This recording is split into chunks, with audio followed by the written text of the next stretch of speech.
So my name is Sue Sneeman, and I'm the Regional Program Coordinator for Eastern and Southern Africa for BIOPAMA, which is the Biodiversity and Protected Area Management Program. We also have on the line Hyacinth, who is the BIOPAMA Coordinator for the Caribbean. And this webinar does cover all the regions, though we will specifically refer to the Eastern and Southern African countries, but it is applicable for everyone in whichever region you may be in terms of BIOPAMA. Next slide, please. Also on the call is Jean-Paul Ntungane, who will be doing the bulk of this presentation, and he is our Action Component Project Officer based in the Rwanda office. And we also have Anna Rosenberg and Maria, who are both from the Grant office in Switzerland, who handle the finance part of BIOPAMA. And they will be doing the section on the budget and how to prepare the budget for this particular grant call.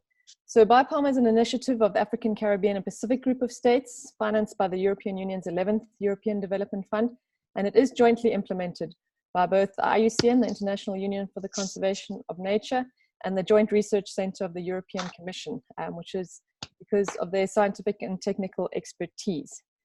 Next slide, please.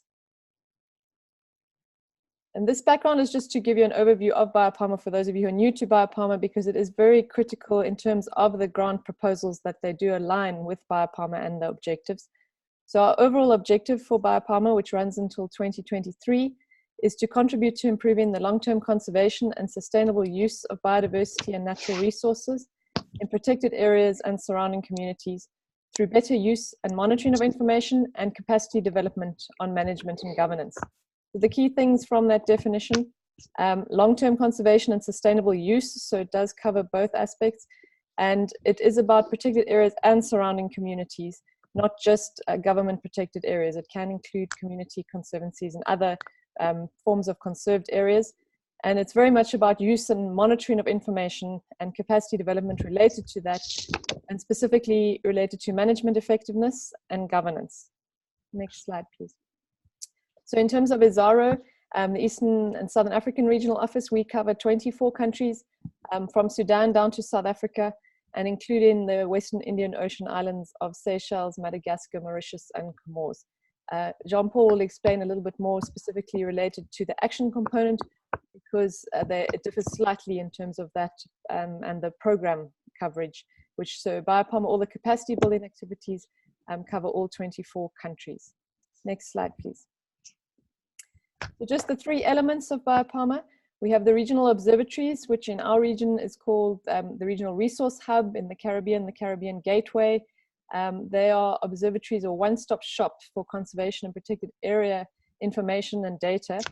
Then we have the reference information systems, which underlie all of these, and also a global reference information system that contains all the data observatories feed into. And then we have the action grants, which is what this call is, this particular webinar is about. And the idea with the action grants is to take the information from the observatories and the regional and the reference information systems and the data from that and feed it into specific action on the ground, and to ensure that there is an impact. And that's very important in terms of the proposals to show impact. And throughout all of these different elements of the BIOPAMA program, there is capacity building. So webinars like this, capacity building in terms of the calls for proposals, there will be capacity building for grantees, especially in our small grants, which will be, the call will come out next year for those, as those are specifically aimed at communities and other conserved areas. And then we have capacity building related to the various other aspects of BIOPAMA as well, with the aim to address priorities and to support protected area authorities for improved management and governance of biodiversity and natural resources. Next slide, please. So now I'm going to hand over to Jean-Paul, who is going to give you a bit of information on the action component in general, but then more specifically this call for small technical grants and exactly what the eligibility criteria are. And then we'll move to Anna, who will give information on the budgeting, which is very important for this particular call. Thanks, Jean-Paul.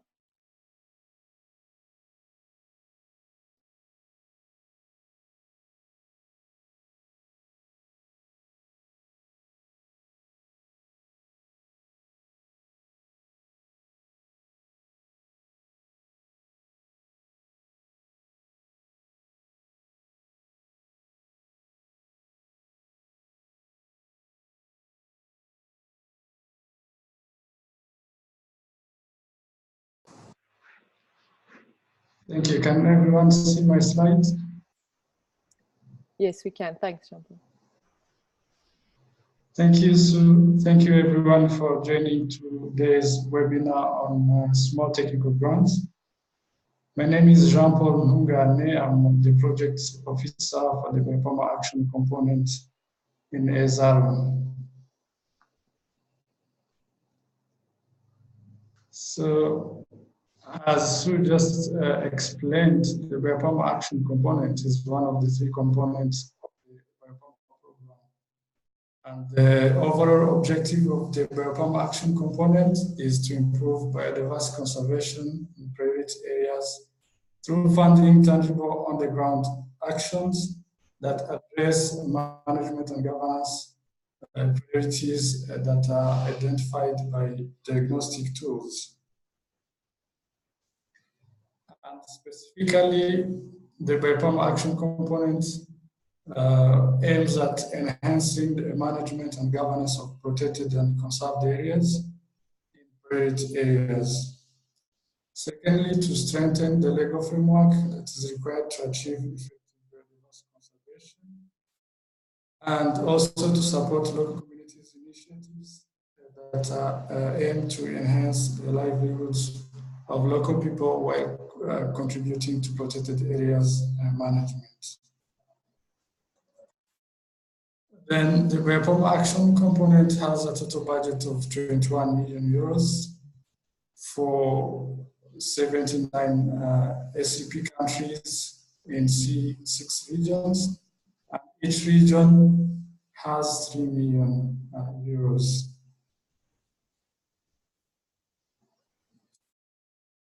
And so far we have launched one call for proposal that was on the medium grants. So for that call for proposals, proposals have now been evaluated and are being selected by our donors, by DevCo. And there will be a new call for proposals for the small technical grants that will be launched next week on Monday, on the 16th of December this year. And the call will be available on the website of the BIOPAMA action component. And the purpose of this BIOPAMA small technical grant is to address pressing needs that are already clearly identified. And these small technical grants will fund exclusively supplies and equipment and works or services for a maximum value of 50,000 euros or 100,000 euros. So for the 50,000 euros, this is when the project is addressing only one need, like buying equipment only. And the maximum of 100,000 is when a proposal is addressing 2 or several different eligible needs. For example, when the proposal is about buying equipment plus organizing a workshop, for example. So unlike for the medium grants, which require co-finance, in this case, for the small technical grants, co-financing is not required. And the maximum duration of the implementation of small technical grant is 12 months. So the project of more than 12 months will not be eligible. So in terms of types of eligible interventions, number one is the purchase of essential equipment and creation of infrastructure for management of protected areas. For example, buying a vehicle or buying boats. Secondly is training workshops.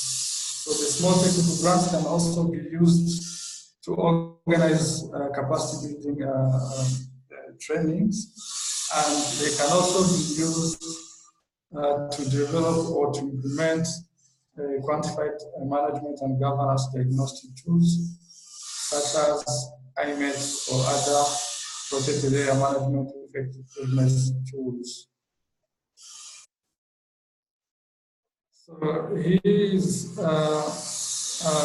list of some of the examples of activities that are eligible for small technical grants.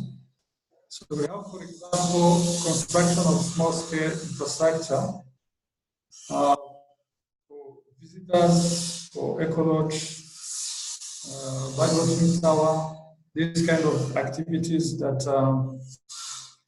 aim to promote ecotourism. Small, medium scale reforestation, small scale aquaculture, small scale community agroforestry, and animal husbandry for visitors and local consumption, small scale irrigation or drainage systems that require minor infrastructure.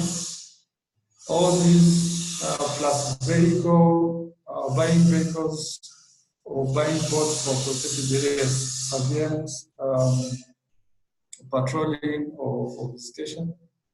These are the some of the types of activities that will be eligible for the small technical grant.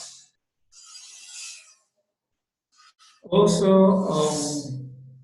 purchase of communication devices like two-way radios, mobile phones, information boards, etc.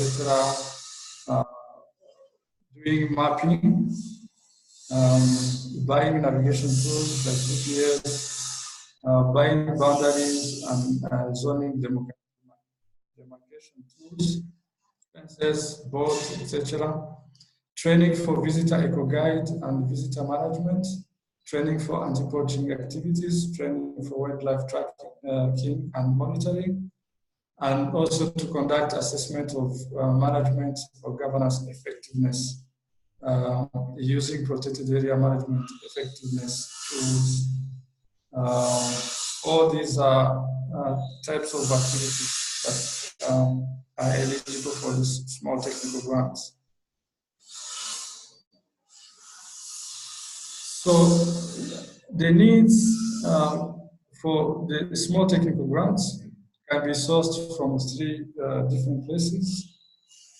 Number one is through diagnostic tools, such as quantified protected area management or governance effectiveness assessments, like IMET, MET, BIOPAMA. So these tools can provide can show the needs for a particular protected areas. Then secondly, the strategic document at protected area or national or even regional levels. These are, for example, the management plans for a particular protected area. They can be used as source of for justification of the needs. The validated studies, again, these are scientific publications, scientific studies that have been done on a particular protected area. They can be used also as a source of the needs for the small technical grants. Now, who is eligible to apply for the small technical grants? And like for the medium grants, we have new criteria of eligibility for applicants for the small technical grants.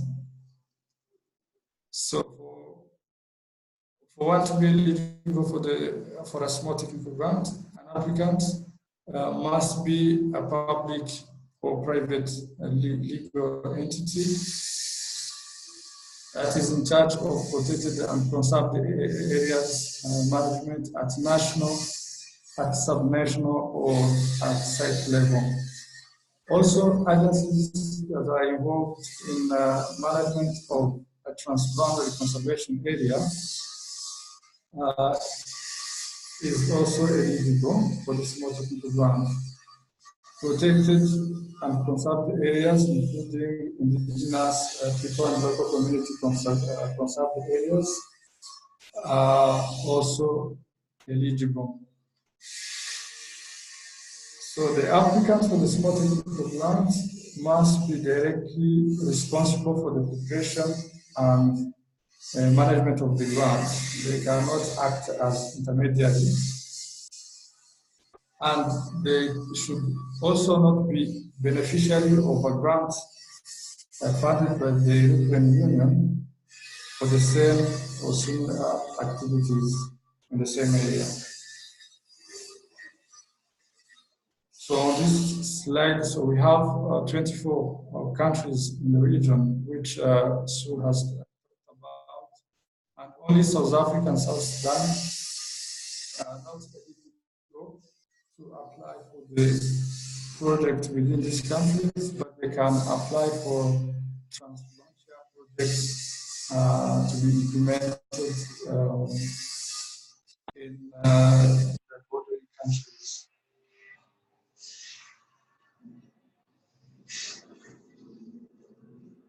And also, like for the medium grants, the application form should be completed online on the BIOPAMA Action Component portal.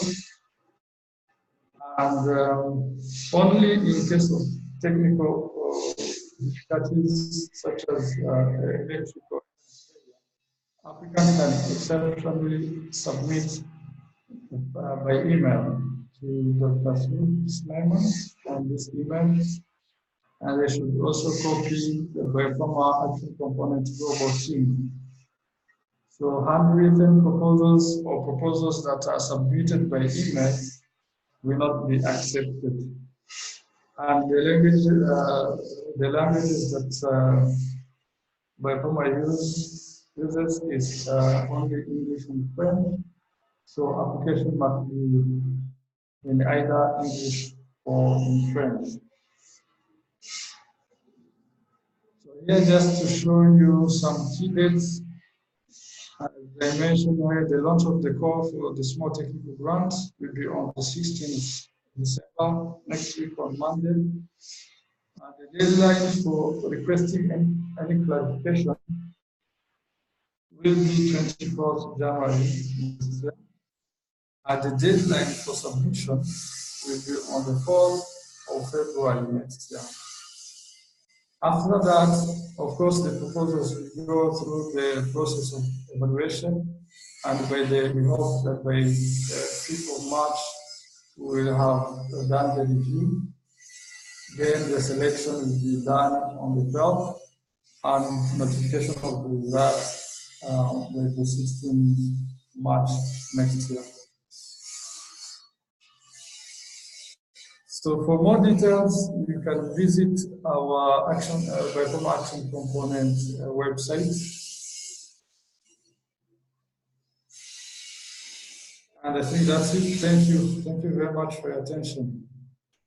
Then I will hand over to our colleague to continue with the budget. Thank you. Thank you, Jean-Paul. Sorry about the sound there. I'm not sure, I don't know if it was for all of you, but the sound did keep on coming and going. If there are major issues with that, we can record another one separately if needed. But I hope that everyone was able to hear clearly. We'll hand over to Anna Rosenberg now. Hello, everyone. I hope that my colleagues will put up the presentation.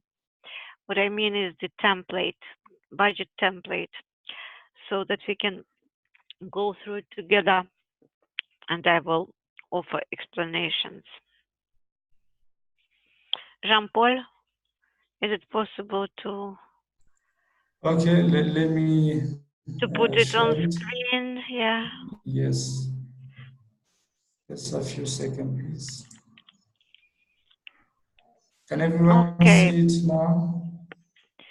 I can see it perfectly well. Maybe if you can maximize it, it will be even better.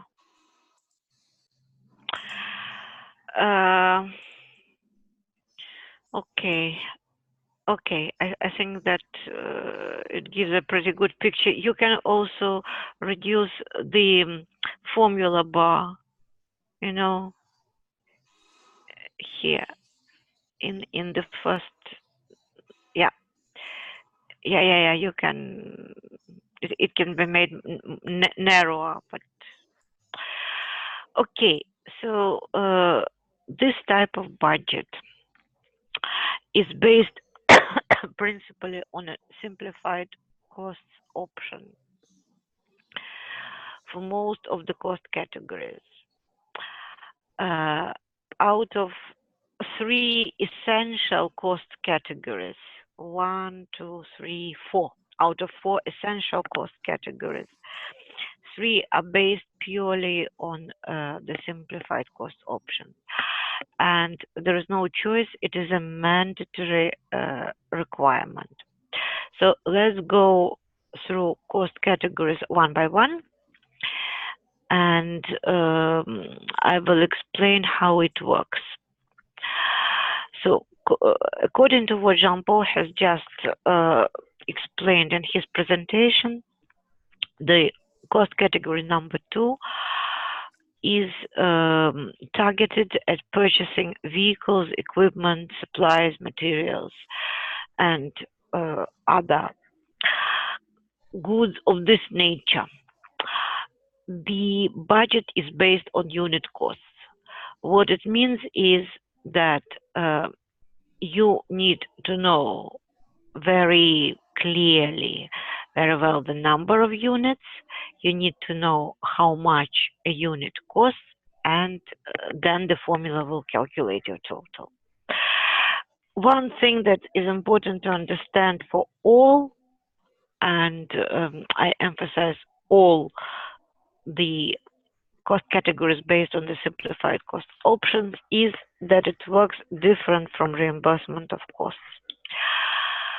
The difference is that you and us, IUCN, we will agree on the price, on the cost on your budget when the budget is submitted. And if we are satisfied with the quality of the budget and the supporting documents provided, we will validate the costs. Now, after that, nothing can be changed, which means that if, for example, you budget 2 vehicles, each of the vehicle costs, let's say, 18,000, and you provide a rationale for this, so justification why you need these vehicles, what kind of vehicles you need, specifications, you provide the quotes, you multiply the cost of 1 vehicle by 2 because you want to buy 2 vehicles, you will not be able, neither you nor us, will not be able to change the price of 1 vehicle which is validated in your budget. This will become a fixed price. Therefore, it's in your interest to research the market very thoroughly and provide a realistic, plausible quote, not to run to avoid any risks in the future. This will happen at the budget stage. So you explain what you need to buy, why you need to buy. The cost will be supported by the documentation that you will submit, and we will validate it. What will happen at the reporting stage? We will not, neither us nor auditors, we will not be recalculating. There will be no recalculation of what was budgeted. On the contrary, the very fact of vehicle purchase will be checked, so you will need to provide contract, invoice,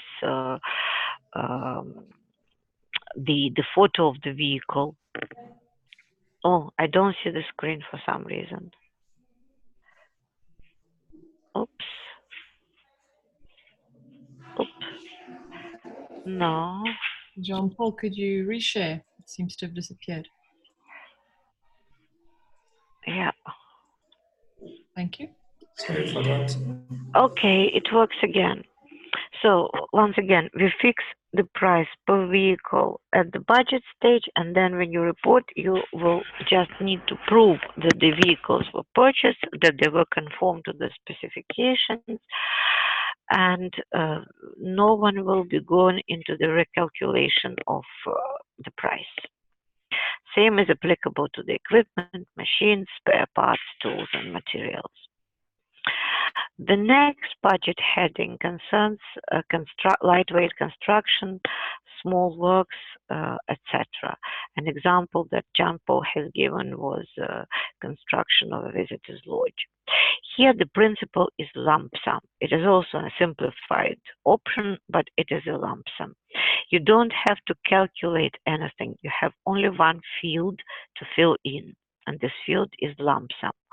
Let's say you have researched the market and you have obtained the quotes from suppliers, and you reckon that your visitor's lodge will cost 45,000 euros. This is the amount that you need to put in the budget.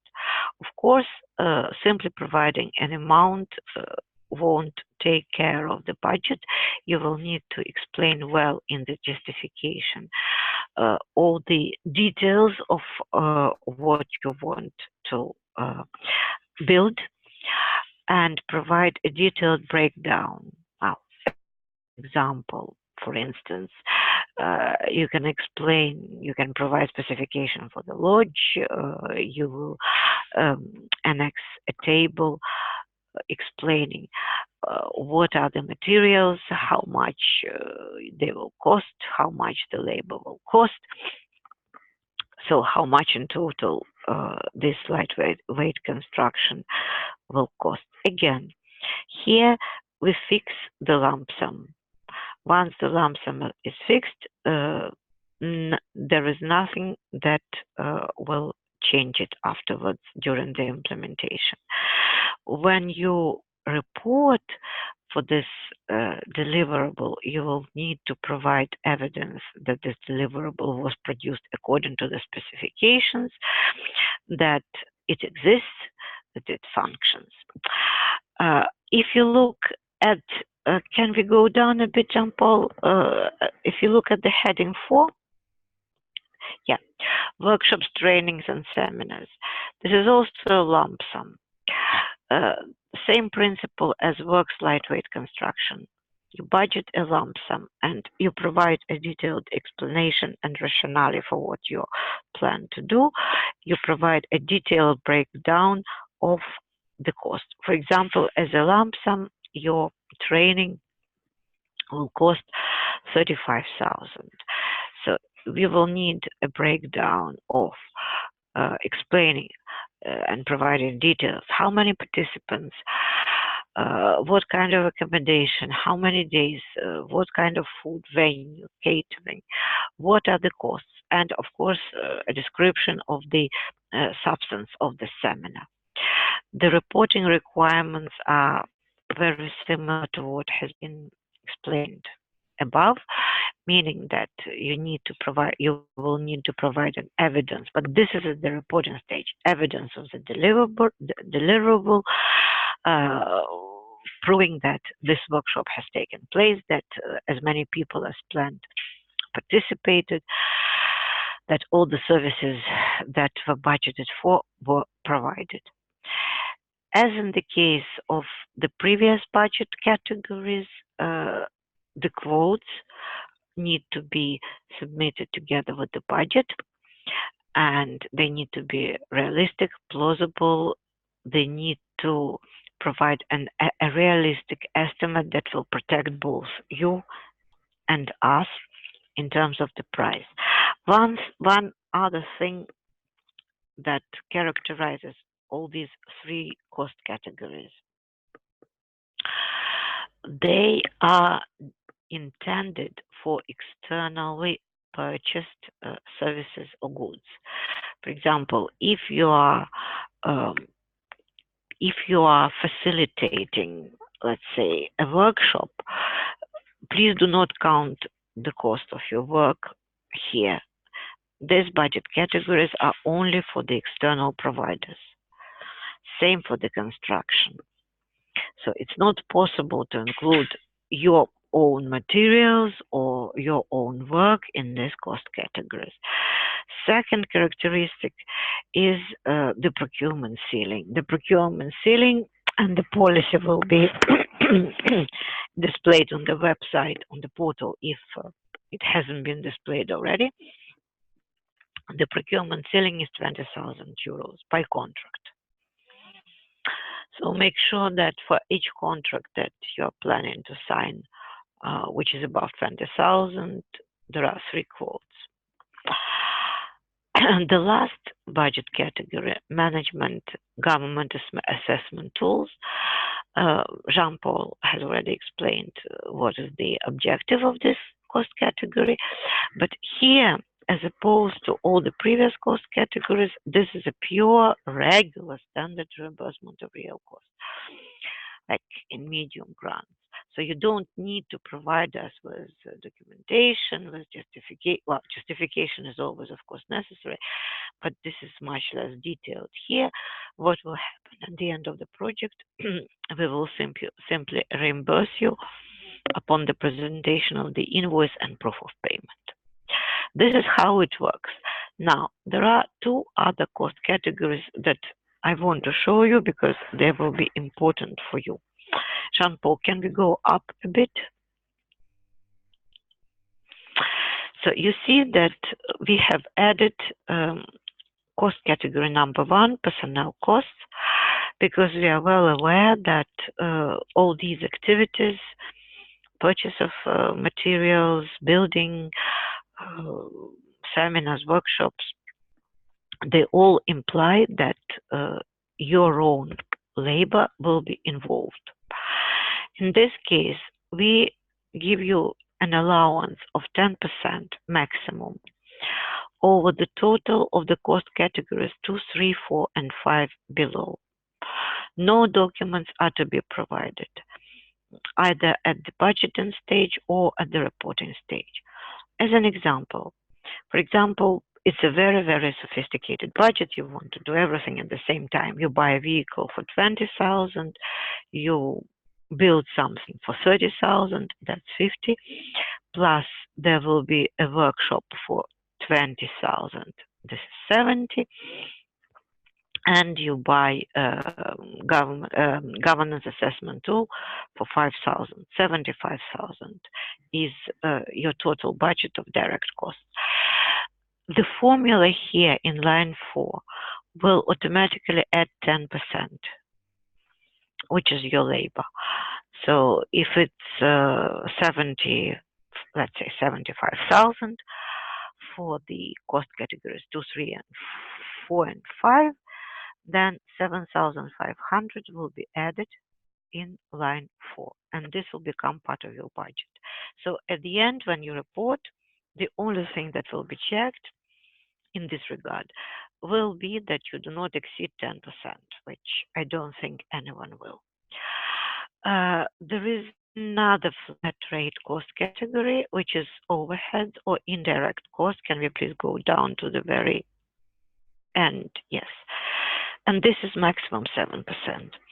So if, let's say, everything that you have calculated above plus staff costs is equal to 80,000, then you apply maximum 7%, so 7 multiplied by 80,000, 7% multiplied by 80,000, which will result in 5,600. I would like to know what are your questions at this point before we go further. Thanks, Anna. Thanks, Jean-Paul. You can either type in the chat if you'd like. There have been a few questions coming in, or otherwise, if you'd like to either raise your hand, which you can do through the Zoom chat, or you can just unmute yourself and ask a question if you'd like.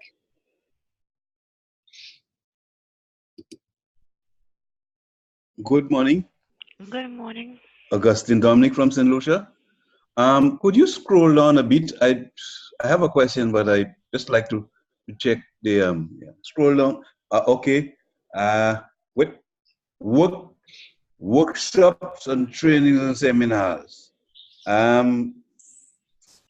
these related to like activities that you're going to undertake as part of the grant that you're applying for? Well, yes, of course. These workshops, trainings, and seminars are related, well, they're actually the essence of the grant, because small technical grant, it's not a project. It's not really a project. Okay. It was conceived specifically to address urgent pressing needs on the ground. If a protected area needs a boat, a vehicle, if it needs to build or to repair visitors' lodges or to put up some signs, postages, if training for protected area personnel is necessary, then this is the grant that you're applying for. So yes, of course, the workshop is something that the protected area needs in order to address some pressing needs or deficiencies, in this case, in the level of personnel knowledge of, I don't know, how to install the camera trap. So I'm not a technical person, so okay. I won't be, fantasizing here. But yes, this is the gist of the matter. Sorry. Yes. Sorry to interrupt, Anna. So Augustine, if you wanted to do a management effectiveness assessment in one of your parks and you wanted to do a training of different people to be able to do that, then that would fall under there. So it has to be related to governance or management effectiveness, and that can be the substance of your proposal. So your proposal might not include vehicles, equipment, supplies, or works. It might only be to do a series of 5 workshops in different areas, but related to governance and management effectiveness. That can just be what you are applying for. And that would then have to be up, if it's the same workshop, then that would be up to 50,000. But then if you wanted to buy equipment, so you wanted to buy boats to monitor a marine protected area and then do training related to that monitoring and evaluation, then you could apply for up to 100,000, being the boats as the equipment, and then the trainings related to the use of those boats in monitoring and evaluation under number 4. Does that help? That helps, but here's an example. Supposing I wanted to a small protected area has a challenge, an issue with demarcation of the boundary within the buffer zone.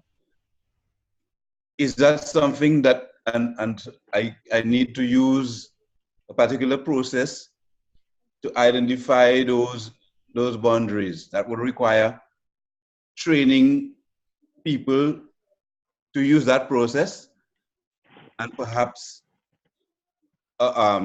transportation to go get around, within that protected area. Is that something that can be combined and looked at under that program? I would say yes, because effectively it falls under workshop, training, seminar. If this is a pressing need and it was identified as a need, you want to conduct a workshop. This seems perfectly logical to me. So what do you think? Yes, to me too. But Hyacinth, would you like to see you are unmuted? So if you'd like to comment, please do. Yes. Hi. Good morning, everyone. Thanks, Sue. Thanks, Anna and Jean-Paul. Right. So Augustine, I think once you can justify the need to demarcate the buffer zone, the training can happen under this framework.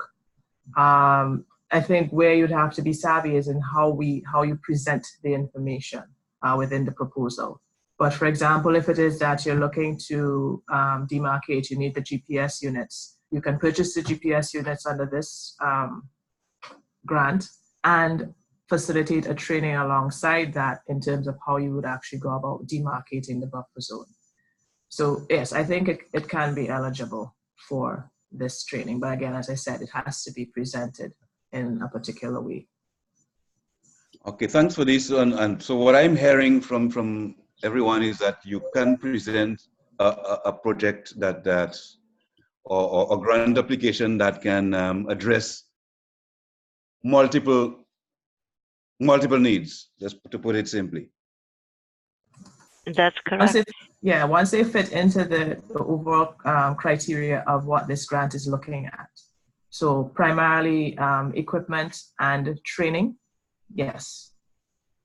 And as long as the needs are identified through one of those three. And justified, correct. Yeah, justified, as Jean-Paul said. So either through an assessment, strategic document, and the third one, whatever.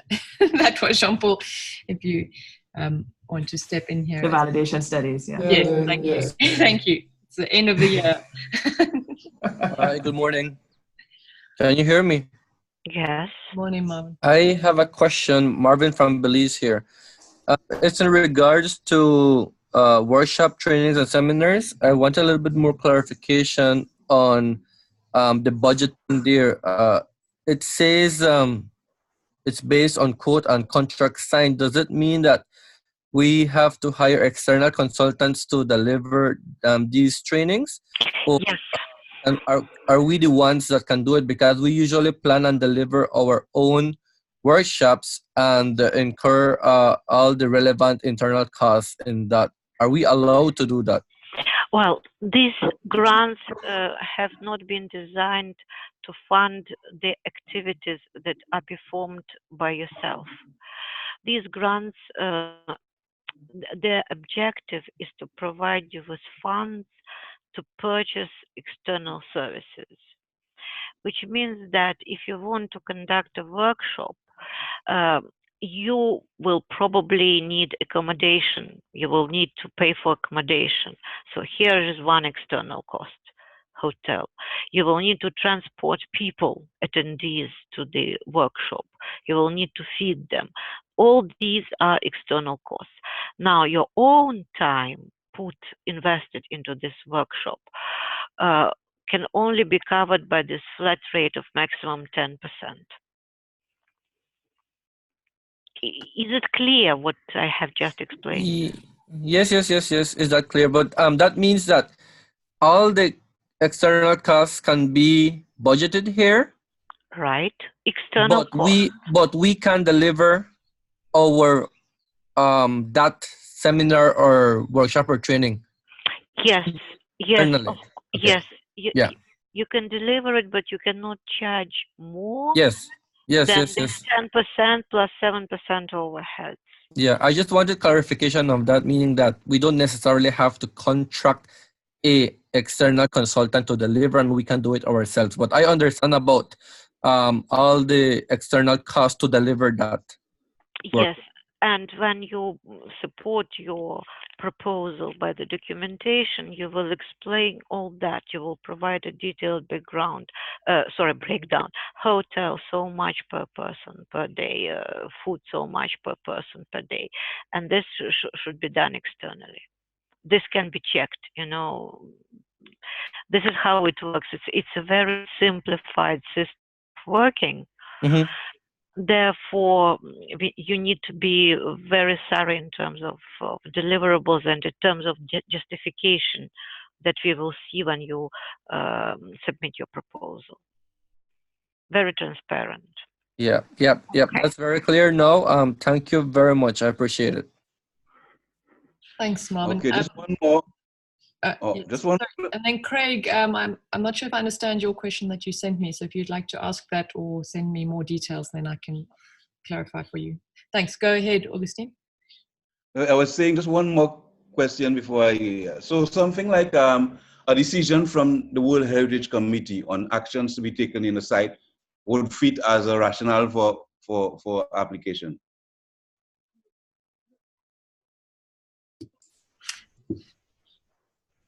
Jean-Paul, would you like to answer that? As long as it's validated by the it's a study. Go, Jean-Paul, sorry. Yeah, I agree with you. Yeah, as long as it is validated by Protected Area Management Authority, then it can be used as a rationale. Yes. Well, thank you very much. This has been extremely useful.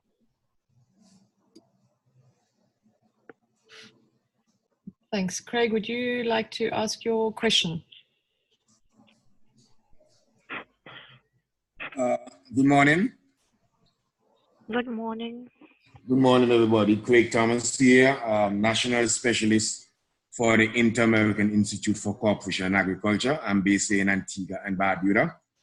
And well, before I respond to Sue, our focus basically in Antigua and Barbuda from ECA perspective, I think that what you're doing is very useful. I think that all funding agencies should do something like this in the future. But our focus basically is going to be on Barbuda. For those who don't know, Barbuda was devastated by Hurricane Irma in 2017. And for the livelihood of the fisher folks in Barbuda, the lagoon was damaged in two areas where they have depleted coral, depleted coral breeding happening in that area, hence the reason why it hasn't been closed back again. That is basically affecting the lagoon and the fisher folks in that area. But in terms of what I was asking about the INR, for a project like this, ECA would be the implementing agency, the agency that will go in and actually write the project to support the community of Quadranton. With respect to the INR, intended, is there a cost that ECA will basically get, an income that ECA will basically get from this project to implement the project from the BIOPAMA? You mean, are there any fees that are paid to the implementing agency? Yes. Well, the only remuneration is in line for maximum 10% over the total of the cost categories. First of all, the budgets are not very significant in absolute value. They're maximum 100,000 euros if you accumulate several needs. So 10% over your direct costs can go to you, to whoever implements, plus 7% overhead. Okay, so yeah, so that basically is more or less similar to what the INR is, because that goes back to ECA, because I will be basically doing all the work on the ground here, representing the institution with other technical specialists. Mm-hmm. Okay, I understand. Thank you. So just for clarification here, are you managing those sites, or you want to participate as just an implementing agency, but who is not actually there permanently as an official manager of the site?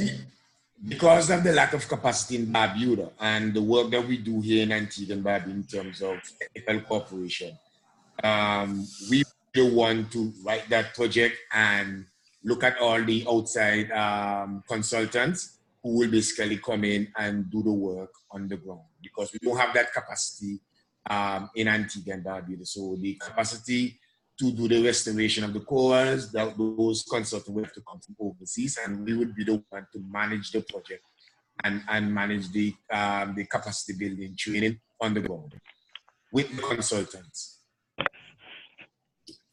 Greg, Hyacinth here, as the coordinator for the Caribbean program for BIOPAMA. I would also recommend, since you're not the agency with responsibility for managing Codrington Lagoon, you would need to have the support, at least a supporting letter, or even if the agency themselves with responsibility can submit and you are a co-applicant, I think that would be probably the more feasible route to take. I'm not sure, Anna. Yeah, there will be definitely a need to prove your mandate for this, for the implementation of this project. I suggest that you go to the portal and read carefully the eligibility criteria for the entities. So who are the actors? If it's not clear, then we have frequently asked questions. So please send your question and we'll try to attend to it. And that's good.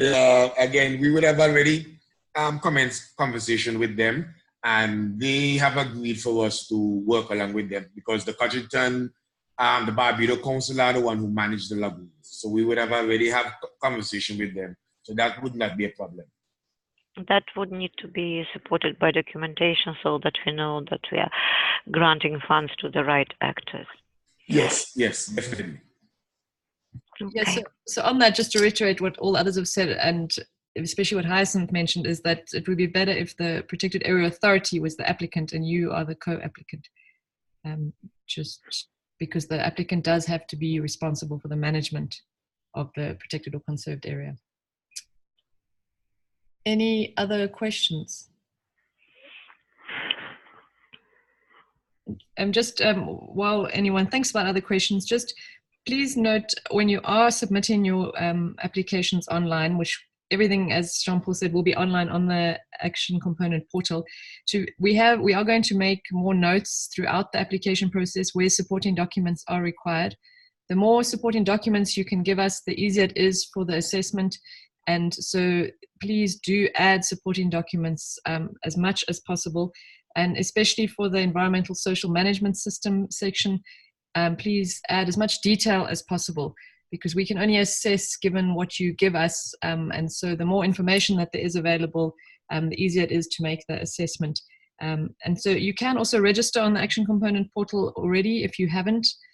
You can get a login and register so that as soon as the call opens on the 16th, you will then be able to start the process of filling out the form as soon as everything is online. The operational manual, which will be online on the Action Component portal as well, will include the budget template that Anna has shown that's on the screen right now. It will include a copy of the actual form. So everything will be in the operational manual on the Action Component portal as well.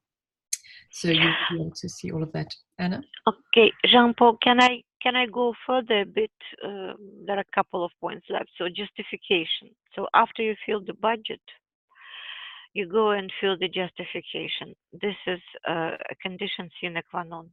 So this needs to be filled in. If you don't have enough space for describing what you plan to do, you can attach a separate Word document. I just want to reiterate what Sue has mentioned.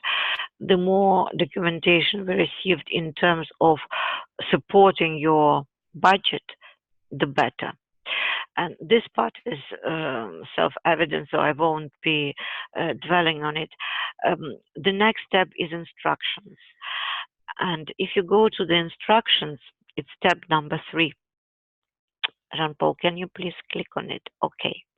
So for each category of costs, you have a description what needs to go into justification and what kind of supporting documents we are expecting.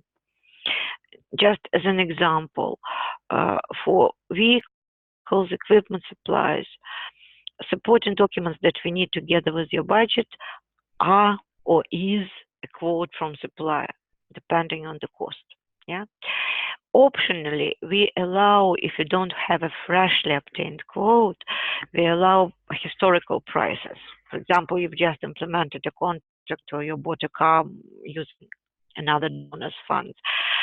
You can use it as an example, but we do not recommend it. I probably have said it before, but make sure that your quotes are contemporaneous and they're still valid 2-3 months after the provider gives this quote, because otherwise the prices can rise and you will be stuck with the price that has already been fixed and there is no renegotiating it with us. This tab deals also with procurement, which is quite simple. Anything over 20,000, 3 quote plus a table evaluating the quotes. And a brief look into the supporting document for financial report, just to give you an idea of what will happen in future. So instead of recalculating figures and proving the payments, there will be the evidence of deliverables and the whole processes requested. And the very last tab is cash flow. It's tab number 4. So I think that anyone who has explored the market thoroughly and planned carefully can already complete this table.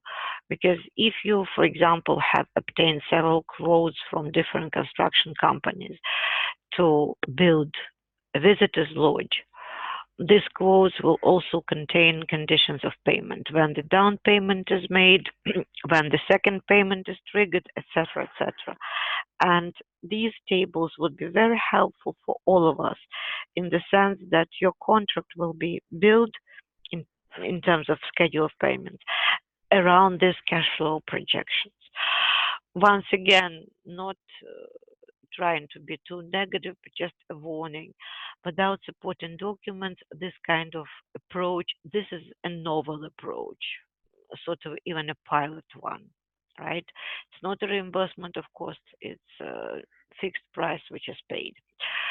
For this, we need supporting documents. If you don't get your quotes, if you don't get clear, transparent explanations, we cannot go further with reviewing the proposals.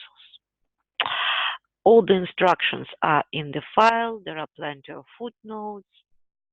The budgets are very concise. They're short and easy to fill in. So I guess it won't be such an onerous task for you. This is it from my side. Thank you, Anna. Are there any other questions from anyone, either related to the budget, the general call?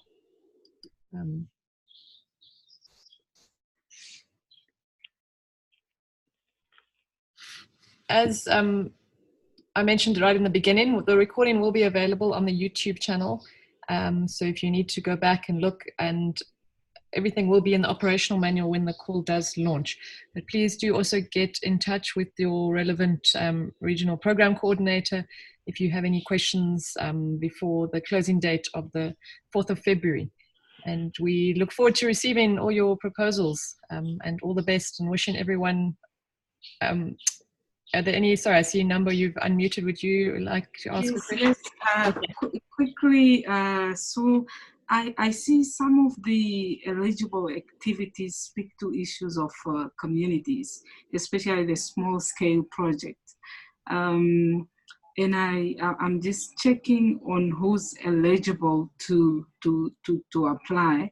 And I do not see the community-based organization, for example. Should they always be represented by either private or somebody who manage, or can they directly apply for such funding, especially on small scale project? I look at example of the irrigation, the aquaculture, and these are small scale projects at community level, for example, at conservancy level. Are they eligible to apply directly? Yeah, thanks, Number. So I'll answer, and then Jean-Paul, please step in if I'm not correct. So for an example, so Torah Conservancy, Number, you can also help me. So they have the right to manage the land, or is that still MET's right? Because if Torah like Conservancy is managing the Conservancy, and that is their right, they can apply. So it's whoever is responsible for the management of the area. So in those cases, otherwise, so for NAMA Brand, if they wanted to do capacity building in the community, then NAMA Brand, as the managers of that reserve, would then apply and then do the capacity building in the community. Jean-Paul, is that correct? Yeah, that's correct. Yeah, as long as they are managers, they have mandate to manage those sites, they can apply. Actually, there is, yeah, it's clear, even it will be clear in the call for proposals that even, indigenous peoples, protected areas or local communities, protected areas management, they can apply. Yes. Thank you very much. It's all clear. Thanks. Anne, do you have, I see you've written your questions, but would you like to? Yeah, I was just saying, like, I see where if we purchase a vehicle, we need 3 quotes, but like if there's only one supplier for a type of vehicle, it wouldn't be possible to get 3 quotes on the same type of vehicle. So would 3 quotes for 3 equivalent vehicles work? No. The quote should come from different suppliers. If you can't. Yeah. Okay. you have only one on the island, is it a normal situation when you're buying everything from this supplier? Is it a sort of quasi-monopoly? Well, for like, say for say if you're buying a car, there's only one Toyota dealer on the island. But so, you are free to buy outside the island, right? Well, that would be really expensive. That would be very expensive and very complicated. Okay, then there must be a justification of what you're doing. We have also a special process which is called request for exceptions, but this is kind of an ultimate recourse, measure of ultimate recourse. Right. Yes, we cover taxes unless you. Okay, I will reply in writing. So the question is, will BIOPAMA cover all the costs of vehicle purchase, including taxes? So taxes are covered only if you cannot reclaim them. Yeah. If you can reclaim them, then of course we cannot cover them. Yeah, I understand. All right, thank you. That's quite a usual standard process. Yeah, so and in your justification, just be very clear that there's only one supplier and purchasing from other islands would be, and even possibly getting a quote or 2 from another island just to add it in there to show that it would be, not feasible. Exactly. The evaluation table will show that this is the most expensive offer, so it's automatically disqualified. Okay. Thank you. Any other questions? Sorry, there was one I saw there about guidance on the guidelines on the budget. Everything is in as Anna showed. So under the instructions, number point tab 3, everything is in there, and obviously you can also re-watch the webinar. I hope that will help. I don't think there's going to be any extra guidances there. Well, there are guidelines for the call for this call for small technical grants. There are guidelines for applicants, and there is a description of the principles of simplified cost options and how they work too. We may also publish several examples, to clarify things, to make them more graphic. We can publish them in the portal.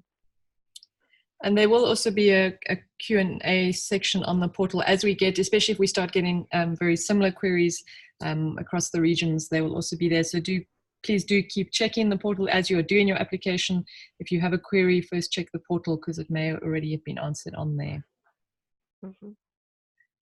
Any other questions? Otherwise, we're going to sign off and stop the recording now. But thank you, everyone. And yeah, as I said, please have a wonderful, safe festive season. And we look forward to receiving your proposals in the new year.